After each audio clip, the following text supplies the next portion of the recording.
While we wait for the presentation, I will just go ahead and, because I'm going to reiterate these questions at the end for you guys that I want you to ask yourself. So you want to follow this plan that I'm going to show you today to not screw up your purchasing power for the next 1 to 3 years. I see so many people, you go to these traditional lenders or banks, it's transactional for them, meaning they don't care what you're going to do after this one deal. They're just trying to get you approved for this loan and they're done. So you need to make sure you're advocating for yourself as well as working with somebody that can coach you on how to advocate for yourself. So that's what we are doing today, and that's what we do for our clients. We see a client for life, which means if you do a purchase with us, we aren't just doing that transaction. We aren't transactional people. We are helping you grow and making sure you understand your next steps to your next property if that's what you want and what you need to do to get there. So just keep that in mind. Let me pop this out. So these questions I want you to ask yourself. Ask yourself what your goals are right now. I want you to write it down. If you're driving, keep it in your head. We're going to go over them at the end as well. So what are your goals right now? What is your current situation right now? Which means, do you just own your primary residence? Are you looking to get your first short-term rental? If that is your goal right now. I just got the presentation, so just give me 2 seconds and I will pull it up for you. I promise it's much more prettier than just me telling you what to ask yourself.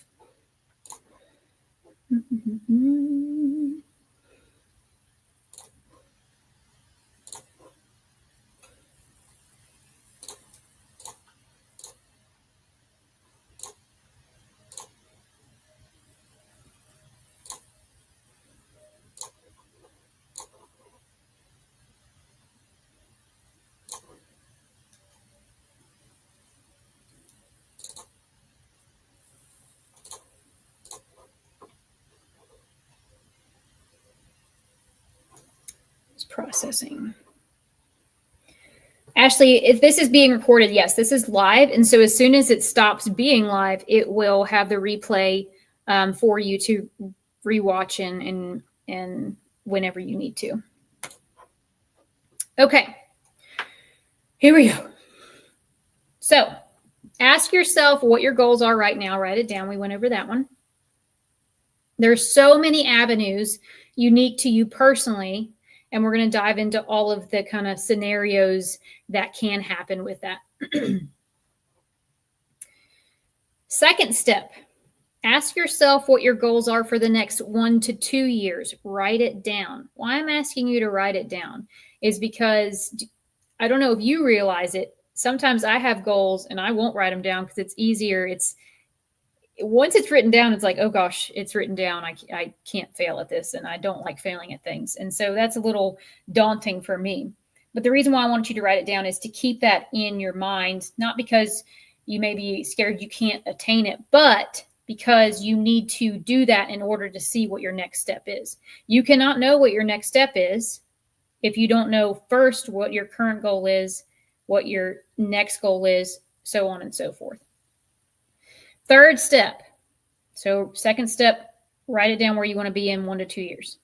What you want. Do you want to have 2 rental properties? I talked to a client today. They want, in the next 3 to 5 years, they want 5 properties that's netting $200,000 to quit their W-2. So that's that long term. So then we have to back it up, right? How are we going to get there? Third step. Ask yourself what your goals are for the next 3 to 5 years. That one sometimes it's easier to put down in writing than what your current goal is and then your middle goal. That 1 to 2 year goal is going to be the hardest one probably for you all to write down because it's in the middle. Just write it down. It doesn't matter how you're going to get to it. That's our job to help you get there. So write those down. I will repeat these steps at the end.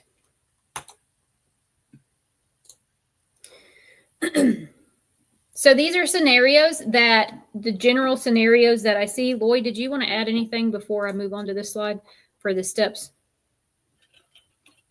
No, I think at this time here too, it's just, I know this is, just getting your goals down, but understanding at this point where you put on your investor hat and know that an LLC should be like the main entity that you create at this point too, Right. understanding the positioning of an entity, because as you don't want to start changing your entities later, you want to have it all planned out right now. So it just flips after every property, like every property you obtain, you have an LLC going, and that'll lead into your first property, or your first step into your second, into your third. So that's a good point. If your goal is right now, let's say you're a doctor, you're a lawyer, you don't want personal property in your personal name. You need to let us know that, because then that's going to change the trajectory of what we're probably going to prescribe for you, right? We need to get that as a true LLC only, or you need to quit claim that property to an LLC. No, I'm not an attorney. I do have good real estate attorney friends that have kind of told me the nuances and rules of it. So that's what it really, like, we have to know all of your plans so we can give you the accurate information that you need to succeed. So scenario one, let's say you wanted to get an investment property, but you needed to get a primary residence this year as well. I see this come up so many times, and it has made people not be able to get their primary residence for the next 1 to 2 years. So this is why not just short-term rental. We have to know, your personal goals in your life as well. If you're trying to get a bigger house for you and your family, that's very important. So both properties in this situation, so when somebody tells that to Lloyd or myself, both properties would essentially go off of your debt to income ratio. The investment property allows you to use proposed rental income to offset the debt to income ratio, which I've told you before, right? But as soon as you close, we know the debt to income ratio would be higher because there's no proposed rental income anymore. Until you can actually show rental income on that property is when we can now then count that rental income after you close. So this is very important. And the reason why I note that is, let's look at our example. An investment mortgage payment, let's say, is going to be $3,000 per month. We can use proposed rental income to offset it. Let's say it's $3,000 a month just to offset it completely. Current debt to income ratio is at 38%. Because the income offsets the monthly payment if you do this option first. Now, let's say primary residence is $3,000 per month. If you did that without using any proposed rental income, let's say the DTI would probably be around 45% if you did this option first.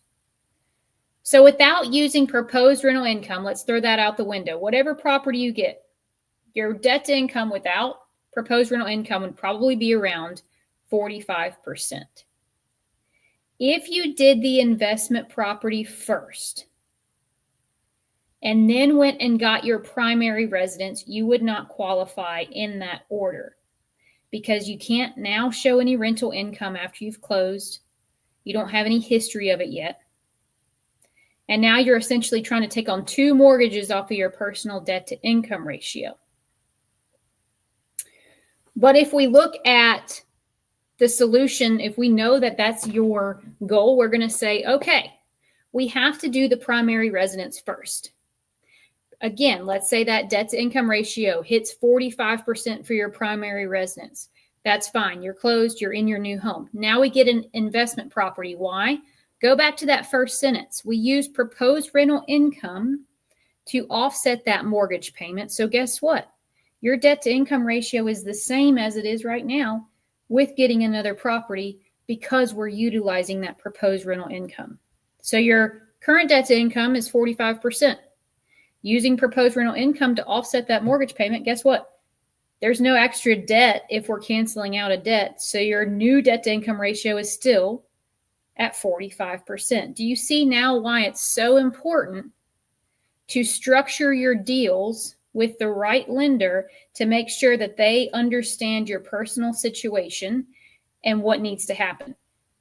Nobody's going to understand your personal situation, though, better than you. So that's your job. Of the reason why I made those questions so important in the beginning to ask yourself, and I'll reiterate at the end, is because you have to let us know that. We don't know it until you let us know it.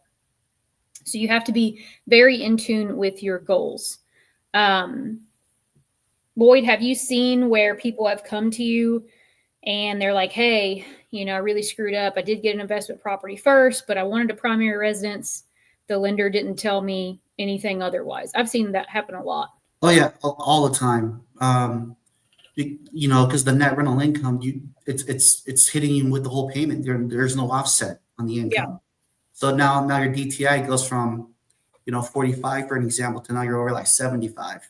Yep, exactly. And it's honestly, guys, it's just utilizing the different loopholes of each loan product. We're the ones that know that. We don't expect you to understand that.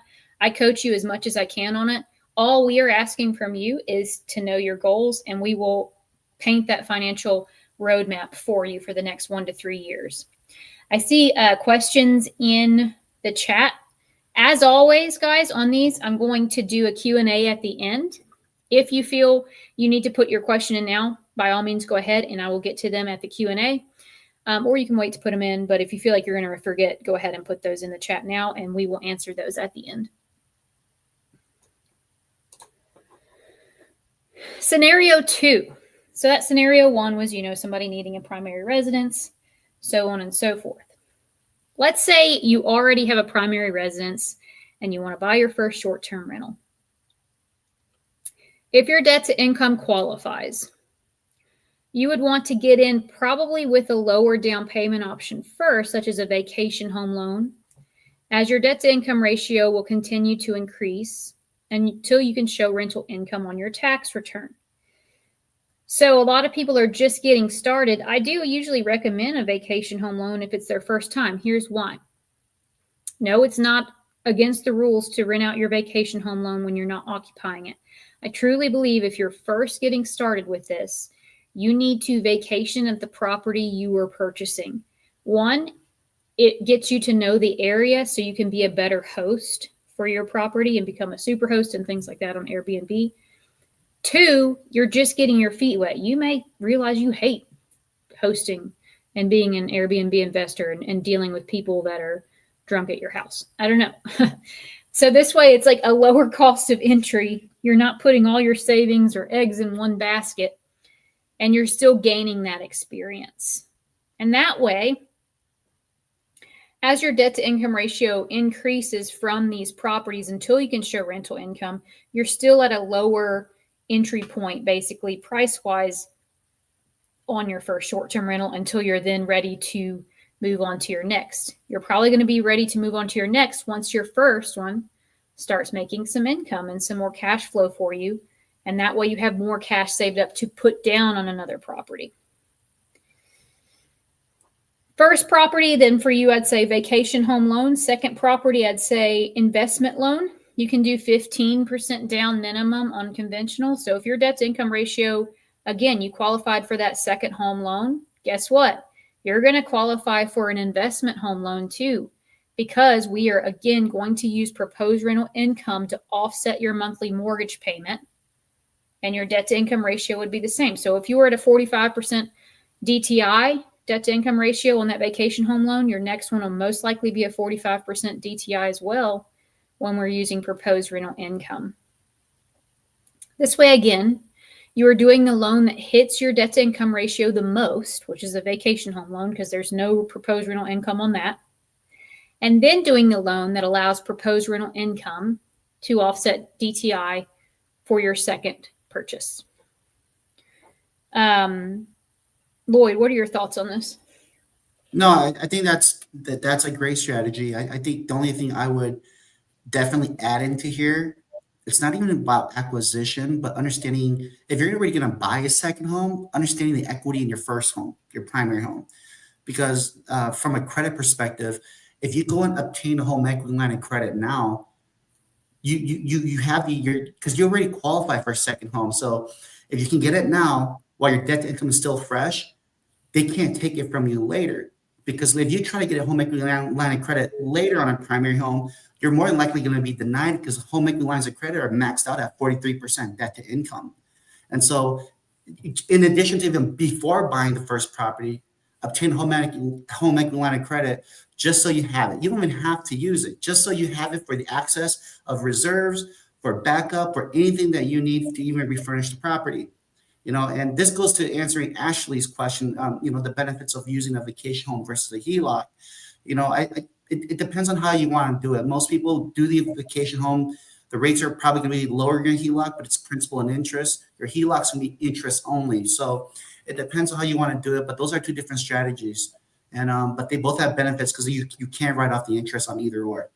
I like that you mentioned that, because I didn't even think of doing a HELOC on your primary residence, because that's true. Most of you guys are like, how does that not count against your debt? If you never pull from that HELOC, we don't count anything against your debt to income ratio for that HELOC. So why not, have that open for you to utilize if you do have equity in your property for your next property purchase. That way you have those funds available, because when you don't use it, you don't lose it. And we also don't count it against your debt to income ratio. But trying to qualify for it after you get a property might be tricky, because they do go off of your debt to income ratio to qualify you for that max line amount that you may draw from that HELOC. So that's a great point. So scenario 3. Let's say you are capped debt to income ratio wise until you file your tax return, but want to purchase a property before you file. So a lot of you guys are extending your tax return for cost segregation, depreciation. I will give you my personal opinion on that. I do not think it's going to be retroactive, which means it's not going to be for the year 2024 for 100% bonus depreciation. No, I'm not a CPA. I just do this a lot, and I watch the media and I watch the news and markets, and that's just what I feel like is going to happen. But let's say you're just, you're extending a tax return, whether it's for doing the cost seg study, for your depreciation on your properties, whatever the reason is. You can't really qualify conventionally because we can't really see that income from your properties or anything that you want to show that's new. And you're kind of capped right now until you do. You could do that. You could be in that position, whether it's at the beginning of the year, maybe your debt to income ratio gets capped in the middle of the year. It does not matter. This scenario 3 is anytime your debt to income ratio is capped for one reason or the other. Let's see if you're that second sentence is a repeat. But first question is, do you want to try and qualify conventionally again at some point? Most of the time people want to utilize as many conventional loans as possible. And so many people are like, yeah, I want to try to do a conventional loan, but I know if my debt to income ratio doesn't qualify, what are my options? So I keep that in mind, right? I'm like, well, they want to go back to conventional. So to not put yourself in the same position next year where you have to wait to file your tax return to show rental income on this new property and your debt to income ratio is capped, you're going to be in that same position if you keep going the way you're going. So my answer is, we want to make sure you aren't in the same situation next year. So we would plan to do a DSCR LLC only loan for you that would not go on your credit report or debt to income ratio. That way it's completely separate from what you're going to be showing over here on your next conventional loan application. When filing again next year, you would then most likely qualify for more conventional properties, because guess what? We already have rental income on your properties that you're not showing rental income yet on. We will next year on the previous year's tax return. We don't have to wait for that new year's tax return to show any of that income. We can use the year before that. Then this LLC DSCR only loan, you may show that on your tax return if we see it, but guess what? If it's LLC only, we don't have to count that against your debt at all. So if you haven't filed your tax return yet, no problem. We'll look at your rental income that you already do have and possibly get you another conventional loan and rinse and repeat. We have to start playing that game, if this, then this. So you may be at some point in your investing career, if you keep increasing your portfolio, you're going to be going back and forth between conventional and DSCR, and that's completely fine because you're playing a game. It's like the game of Monopoly. You are playing a game against your debt to income ratio. I can qualify this year. I'm going to get conventional. Now I'm going to leverage. I want this other property. My debt to income ratio is too high. LLC only DSCR. Now that's not showing. Now I show more income. Now I'm going to get a conventional again. Hopefully that made sense. Lloyd, anything you want to add? Yeah, I want to answer a nice guy's questions regarding depreciation and being added back to the debt to income. Definitely, you see, because your CPA's goal is to maximize your expenses, and our goal is to maximize your financing. Those two just never get along, you know. But you are right; it's best to depreciate because we do add that back to give to you. So if you're expensing more, then your net rental income becomes lower. So your NOI goes against your debt low. It goes against your debt to income, where we're trying to help it. So definitely go with the depreciation route. Now, just to add to this about the LLC, what Brendan was talking about with DSCR loans, one thing I want to add to is if it's on the if it's on the 1040 schedule, rent schedule. Like Brenna said, if it's with an LLC, we call it obligated debt. The main thing you guys also want to do to protect yourselves too is make sure that you have a business checking account from the day that loan originates. So all the payment starts coming out of that business checking account. So then we can also prove that you have 12 months payment history from an LLC, showing that the LLC is paying for it as well. So that's one thing you guys want to consider when doing this. Yes. So depreciation, nice guy. If you look back at our previous lives, I did a video on this and how we personally at the mortgage shop add back in things like taxes, insurance, mortgage interest, depreciation, amortization, all of that stuff. Banks usually do not. They literally take your gross rents minus your expenses, and that's what they give you for rental income. That's not the way you're supposed to do it. But when you depreciate a property, you're doing a couple of things. You are lowering your taxable income if you are able to claim material participation and claiming a loss on that property, while also being able to add that back into your income on that next loan application, which sometimes, I've done the math live, triples your income on that property, which then qualifies you for more. So it's always a good tax strategy as well as a financing strategy for depreciation.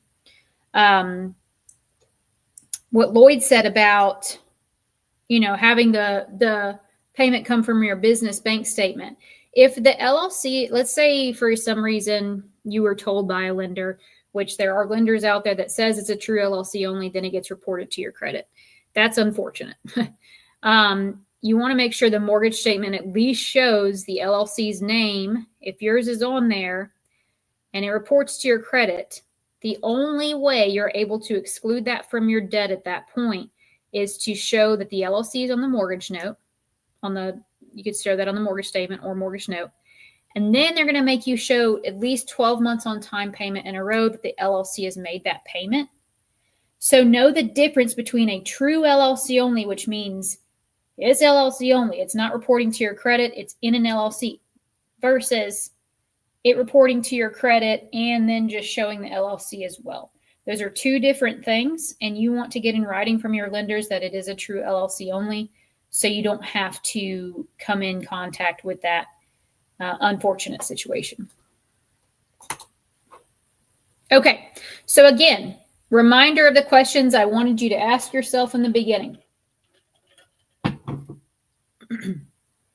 First, all of these scenarios we have come up with and have been able to advise clients on because we ask these questions and because we make you give us an answer to these questions. So if you book a call with us, we're going to ask you these questions and we're going to want to know the answers. So first step, ask yourself what your goals are right now. Write it down. Right now, not 5 years from now, but right now. The second one, the hardest one. What are your goals for the next 1 to 2 years? That's going to be that bridge to gap you from right now to the next 3 to 5 years. Third step, ask yourself what your goals are for the next 3 to 5 years. Write it down. That second step is probably going to involve you having to run numbers and doing a pro forma.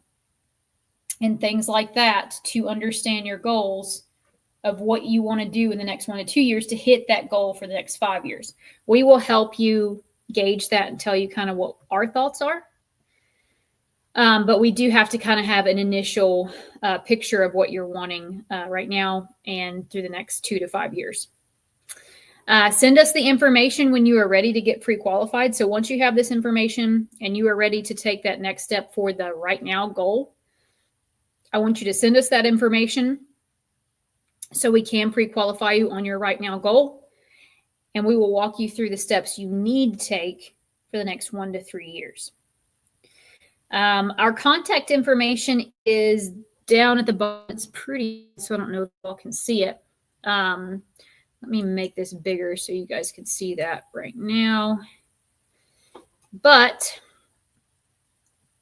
if you want to reach out to Lloyd or I, you can reach Lloyd at lloyd@mortgageshop.co, not .com. And I put that up on the screen for you guys to write that down. He is our growth loan coach, so he will be able to help you through all of these scenarios that we just walked through. That's my email, Brent@mortgageshop.co, not .com. If you want to schedule, if you need to schedule out a call or call us instead of email, you can go to mortgageshopmlo.com to schedule, or you can just call us at 800-816-7982. Email is the best, though, because we are able to get your contact information, know exactly what you're wanting to achieve first and foremost, can look back at it while we're talking to you on the phone. And then, of course, financing short-term rentals. I am the CEO and founder of the Mortgage Shop, but I also created financing short-term rentals for you guys. This is exactly what we're doing, trying to educate you and helping you understand how many options you have to finance your short-term rentals and to grow that generational wealth. That's why I opened the company, the Mortgage Shop, at first, and that's why now I have financing short-term rentals to educate you all in all of these scenarios. So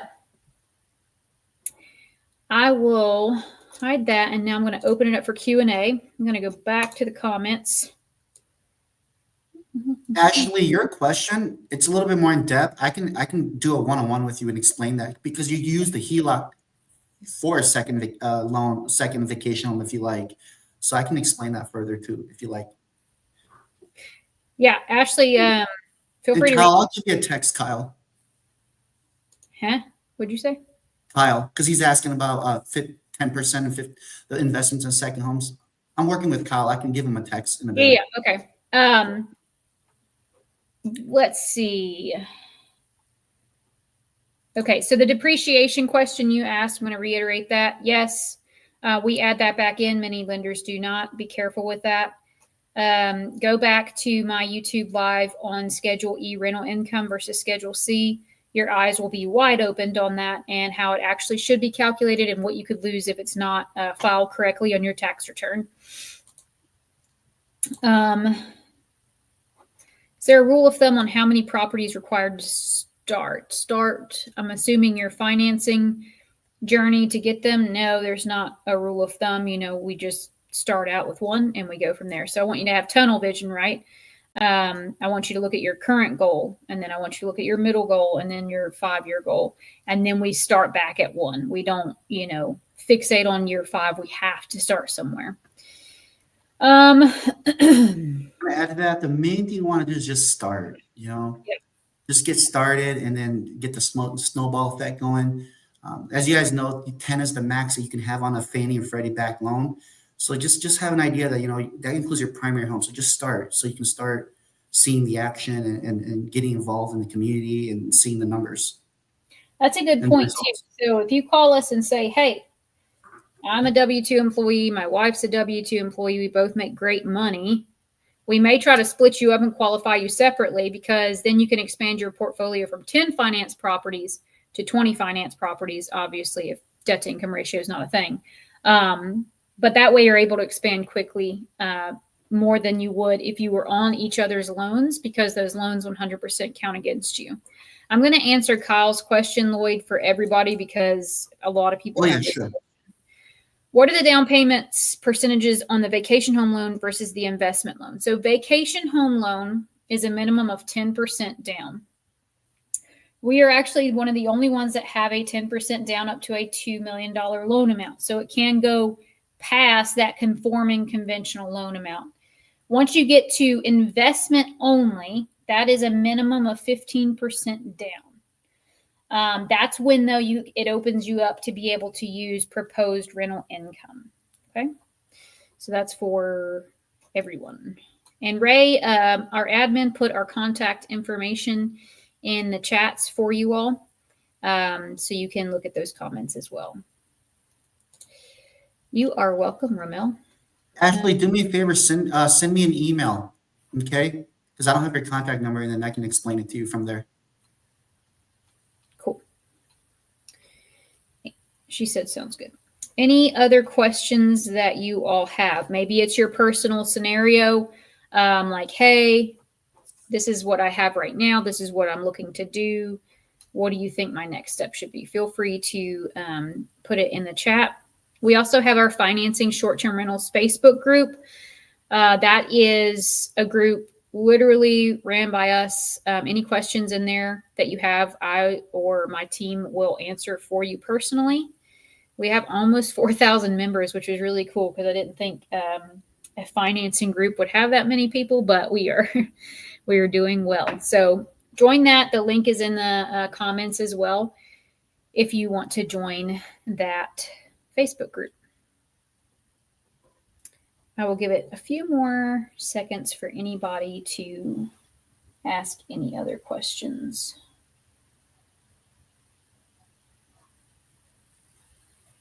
It's good to see you on here, Kenny. I'll be in touch with you soon.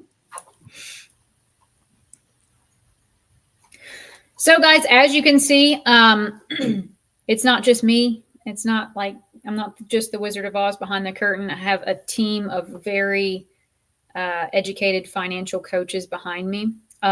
So this is why I try to get them on with me so you can see just who you're working with and how we operate at the mortgage shop. Let's see. Ramel, I have 2 short-term rentals. I want to figure out how I can get another. I've used a HELOC to help purchase both. So are you looking to figure out how you're going to get the funds for it? Or are you looking to figure out what type of loan you need, or both?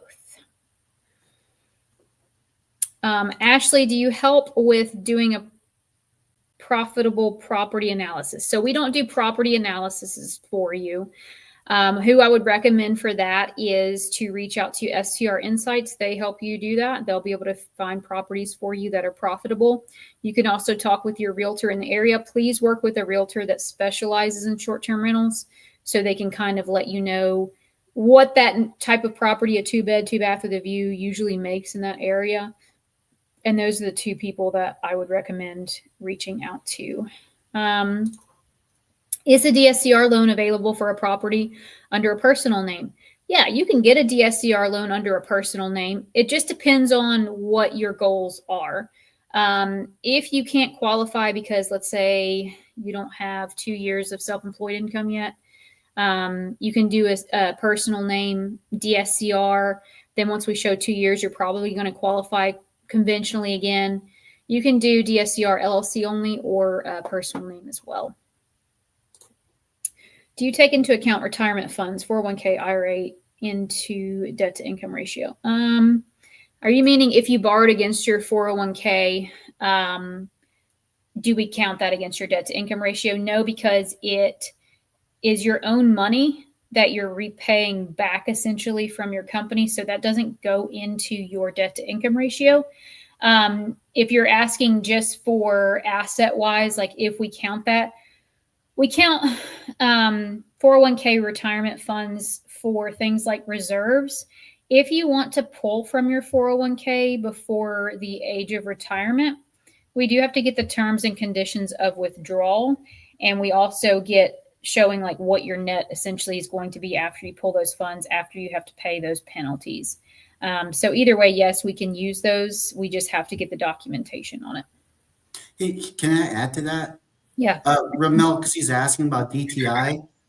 We do take that if you're using it for income. So if you have distributions, you have installment or something coming from the IRA, we Okay. do that because we'll look at the 1099-Rs and look at the history that you received it.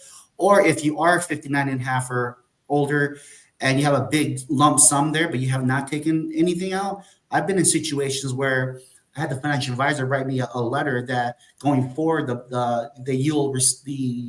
borrower will receive $10,000 a month going forward, and I was able to use that as the monthly income.